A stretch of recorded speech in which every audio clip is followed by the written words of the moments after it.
Hello, 30-1s. Here is the last lesson in function operations. In this lesson, we're going to look at composition. Now, composition is slightly more difficult than what we've been doing so far in terms of adding and subtracting and multiplying and dividing functions. But the one thing I want you to think about is composition is something you've been doing since grade 10. If I gave you a linear function like this, y is equal to x plus 3, and I said, hey, if x was 5, what's y? Well, you would say, okay, no big deal. You would let x be 5. You would tell me, hey, y is 8. Well, guess what? That is actually what we're going to do today. That is composition. Just when we do composition, we typically rewrite our function like this, and we say, okay, it says let x be 5. Let's let x be 5. You just composed a function within a function. So when we've been substituting in values, that is a very, very, very basic form of composition. What we're going to do now is instead of just subbing in a value, which we still will do, we're going to take one function and sub that into the other function. That's known as composition. So when we're looking at these things, I want you to think, hey, I've been doing this since grade 10, even though it looks more difficult. So composite functions are functions that are formed from two functions. Sometimes they're called f and g. The idea here is when we're composing functions is we're going to take the output of one function and it will become the input of the other function. So the y value of one function will become the x value of the new function. Now we have notation for this, just like in the rest of function operations. We have two ways to express this. This first one here, how you read that open dot there, you would say f is composed with g of x.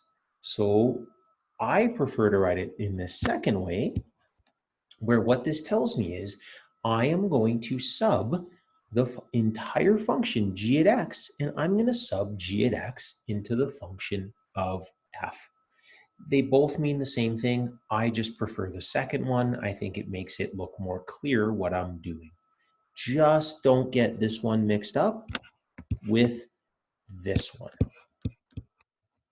It's a solid dot. We learned that means we're going to multiply. We're going to find the product. All right, let's take a look at one of these questions, and you'll see it looks a little bit scarier than it is. So below here, I've given you the graph of f and g, and again, making sure we've got our order. And so now what do the questions ask us to do? It looks like one's an absolute value and one's a linear. Okay, well, the question says, the first one, A, says, well, f at g at -4. F at g at -4. So what this means is, let's go and find g at -4. Well, g at -4. So when x is -4, y is 0. So now what this says is this is f at 0. Okay, well, f is our red graph. So we now go to our red graph and say when x is 0, what is y? Y is 2. That's all that's saying to you. Okay, why don't you take a moment? Well, let's try one more, and then I'll pause, and you can try the other two. Let's try the next one. Let's change colors here. This says g at 0. So I go to my g graph, and I go where x is 0. Y is -4. So the output of g becomes the input of f, and f at -4. Okay, -4. Bingo. The output is +2. That's it, friends. Okay, I want you to hit pause. I want you to go and try these next two on your own. All right, let's see how you did. F at -2. So go to f. At -2, our y value, our output is 0. So now we're at g at 0. Well, g at 0 is -4. And last one, f at -3. Well, -3 is right there, so the output is 1, which becomes my new input. G at 1. G at 1 is -5. Okay, that is us composing given two graphs, and we don't know the equations of the functions, but not so bad. Let's look at what do we do when we do have the functions given to us.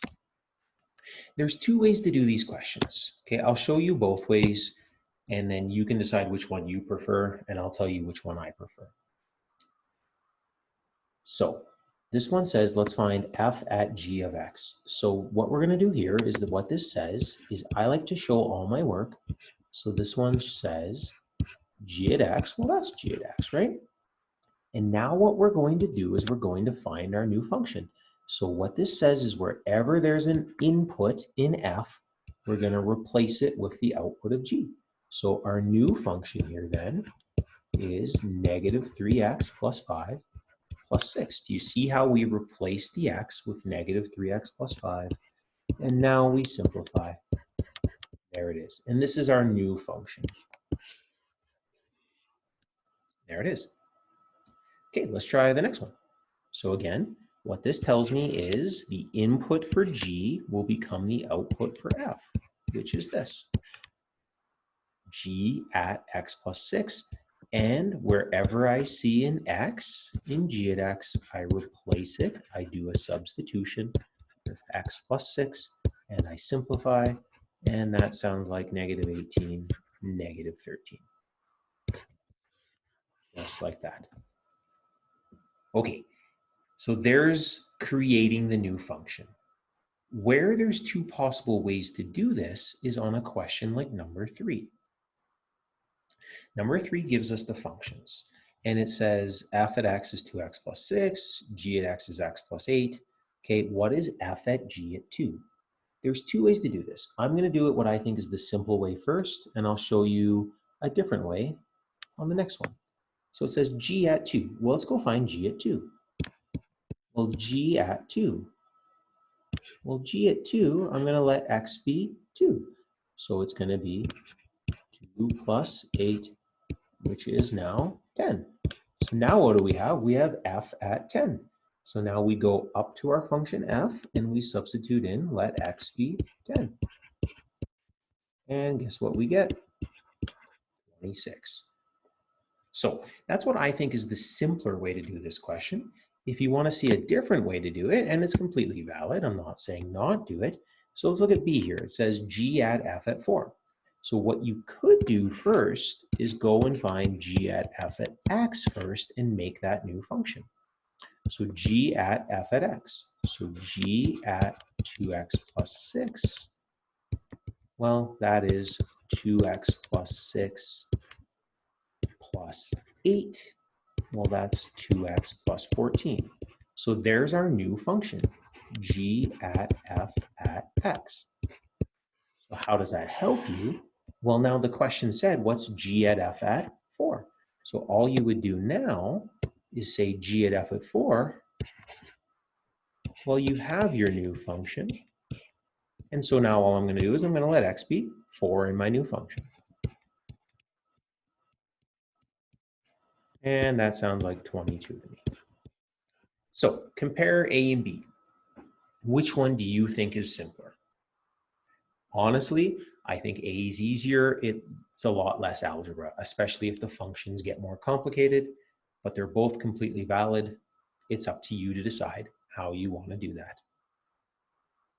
Now, we're almost done already. The last kind of thing we have to think about here in terms of function composition is about finding restrictions. So let's look at number 4 here. Number 4 says, okay, here's our two functions, f and g, and it says determine the following and state any restrictions. Okay, so here is this f at g notation. I don't like writing it that way, so I'm just going to rewrite it like this. To me, it's just a little bit clearer what I'm doing. Okay, well now I know what g at x is. It's root x.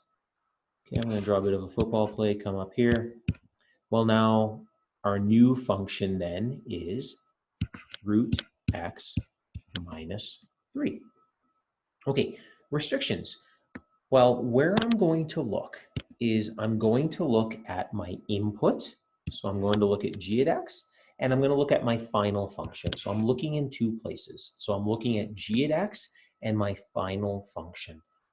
Well, the domain of g at x. Well, the domain of g at x is greater than or equal to 0. The domain of my final function is the exact same, so I don't have to worry about anything else. Domain of our new function is that. All right, so again, where did I look? I looked in the input and I looked at my composed function. Try this again. So the next one says g at f at x, which is g at x minus 3, which is root x minus 3. So there's the function, our new function. It's a little bit different than a. But now what I'm going to do is, for the restrictions, I'm looking at my input and I'm looking at my new composed function. Well, the domain of f at x, it's a linear, is x is an element of the reals. The domain of our new composed function is x is greater than or equal to 3. So which one do I select? I always take the more restrictive of the pairs. So in this case, our new domain will be this. So again, where am I looking? The input and the composed function. Okay, let's try this again. So number 5 says f at x is root x minus 4, g at x is 3x plus 1. Let's find our new composed function. So h at x is, I again prefer to write it like that. So h at x is equal to f at g of x. So f at 3x plus 1. H at x is equal to, well, 3x plus 1 goes into f at x. And I'm going to simplify that one more step. This is 3x minus 3. Okay, state our new domain. So again, where I'm going to look is two places. I'm going to look at the input, which is 3x plus 1, and I'm going to look at my composed function. Well, 3x plus 1 is linear. The domain of that is x is an element of the reals. This radical down here, well, the domain of that is x greater than or equal to 1. So I choose the more selective pair, which is this one here, and I'm just going to write that properly. Our domain will be x is greater than or equal to 1. All right, there's two examples. Let's do one last one. So those ones had radicals in them. This one looks like a rational function. So what do we have to find? H at x is g composed with f. So g composed with x minus 3. Right, I'm going to sub that in. I'm really going to take my time here. Squared, don't skip any steps, right? Squared minus 9, that's h at x. H at x is equal to, well, a square and a square root are inverses, so I'm left with x minus 3. Same thing down here. Okay, just going to come back up here. H at x is equal to x minus 3, x minus 12. Okay, now let's talk about our domain. This is a trickier one. So again, where do I look? I look in two places, my input and my new composed function. So for my input, well, for x minus the square root of x minus 3, my domain would be x is greater than or equal to 3. For this rational function, I have to be worried about division by 0. Well, x can't equal 12. So what we're going to have for a domain here is we're going to put these two together.